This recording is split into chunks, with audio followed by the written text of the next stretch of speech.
Hey baby, welcome back to the channel.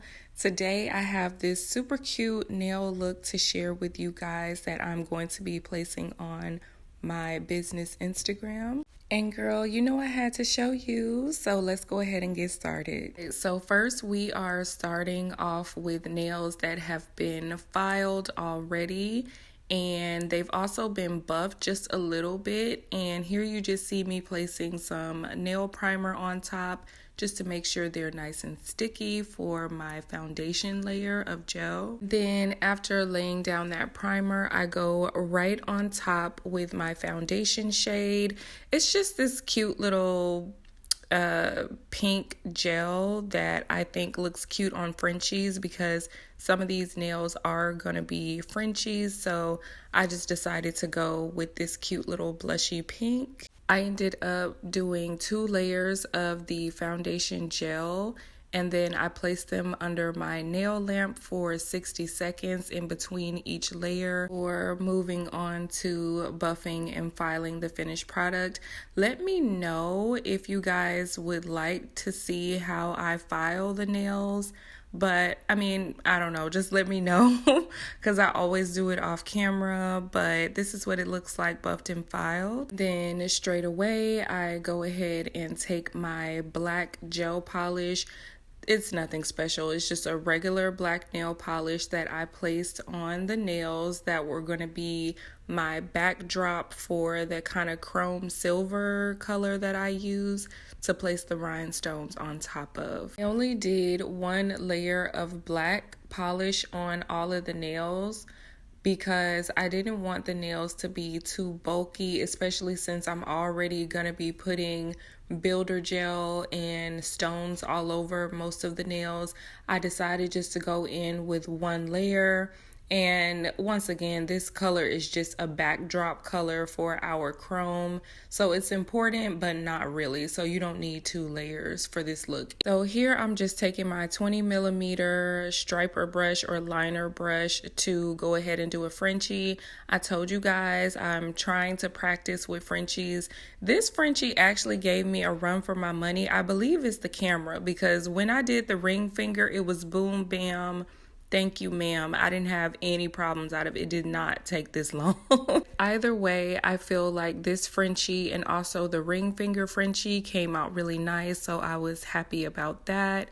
Once I got all my nails polished, I placed them under the lamp for 60 seconds because if I had done it any lower than that or any less time than that, the chrome powder just does not stick well. And with me just adding 1 layer of black gel on these nails, this black gel polish is actually pretty good. I mean, it's not one of the expensive ones, but it was pretty good. So I'm glad that everything turned out right because with nails, it could go left really quick. So anyway, once I finished curing the nail polish, I went in with some of this silver chrome, which is so pretty. I love this chrome. I don't think I've ever used it in this way, and I really like the way it came out. Now for the thumb, it looked a little ashy on one part of the thumb. I don't know. I really don't like using the tool that I'm using right now for doing chrome.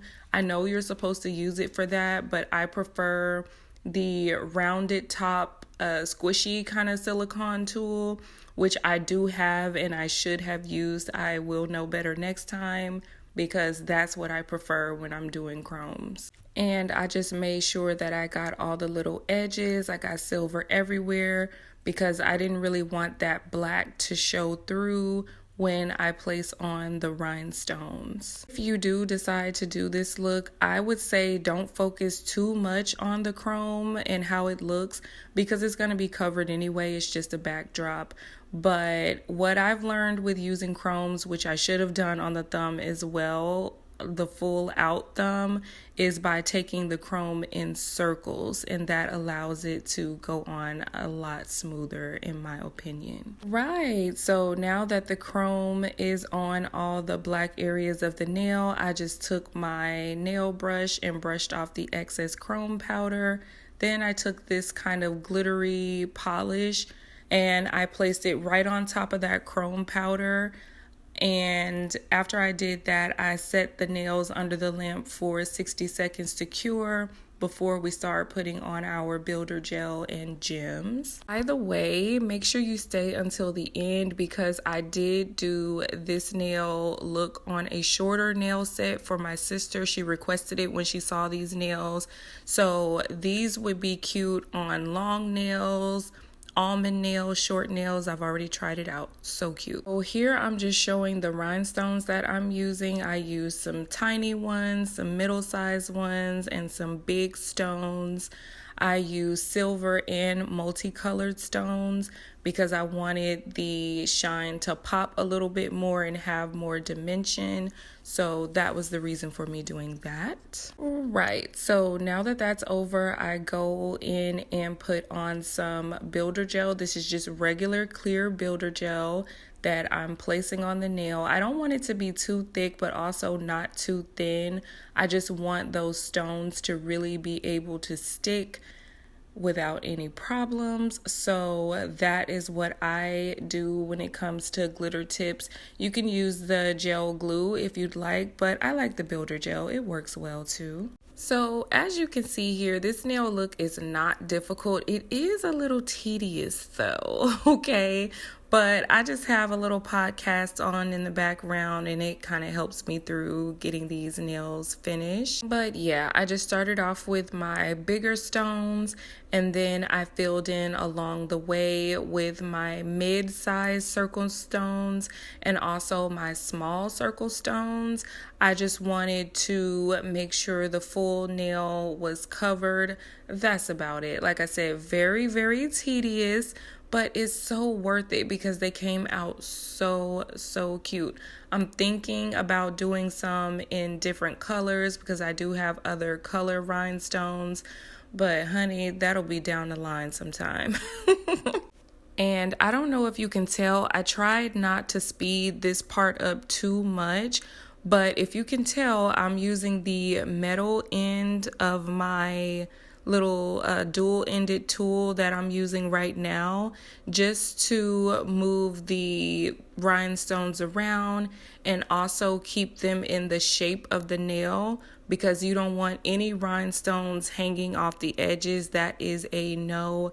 You don't want these rhinestones snagging on hair or clothes or anything. So you want to make sure that the rhinestones are going in the shape of the nail so that you don't have any problems with that. So just make sure that you're shaping the stones where the nail is, like in the shape of the nail, as best as you can. Plus it'll make it look more uniform, girl, and we love that. We love that. By the way, I did all these nails one at a time. So once I finished putting rhinestones on one nail, I went ahead and placed it in the lamp and then started working on another one. That's another good way to make sure that your stones are not moving around and that they're exactly the way you want them on the nail. So yeah, that is the pro tip here. Once you have the nails the way you like, they're shaped up nice, the rhinestones are sitting well, go ahead and cure them. I don't know if that's common sense or not, but I figured I would say something anyway, just in case. And when I cured these nails, I cured them for 60 seconds each, just to make sure that those stones were on there really well. That's the worst thing. You don't want any stones popping off, girl. But this is the way they're looking. So pretty. So pretty. I love these. I almost want to keep them for myself.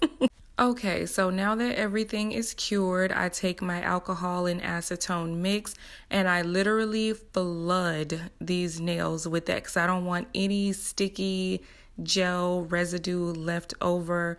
No ma'am, not cute. So make sure that you overload these nails with alcohol or acetone or the mix itself, just so you can make sure that there is no sticky layer left, so that when you put on your top coat, you can be done and done. So I decided to show you me putting the top coat on in real time, because I want you to see how I'm being a little bit aggressive with the top coat on top of the stones here. And being is I want to make sure that in between the cracks of the stones, that all of that is cured and set with that top coat, because like I said, you don't want any sticky layers or anything like that.